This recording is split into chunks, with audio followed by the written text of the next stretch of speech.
பாராசூட்டில் ஏறி வந்து பாப்பேண்டி நீ வீட்டில் குளிச்சா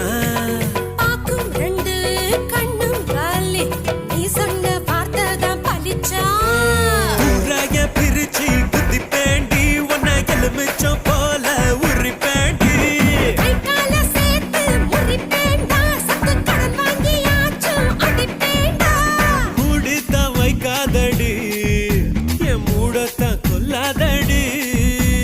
கோபத்தை கிளறாதடா என்ன கொலகாரி ஆக்காதடா மதுரை ஜில்லா மச்சான் தாண்டி என் ஜாதகத்தில் குரு சாந்தாண்டி பட்டு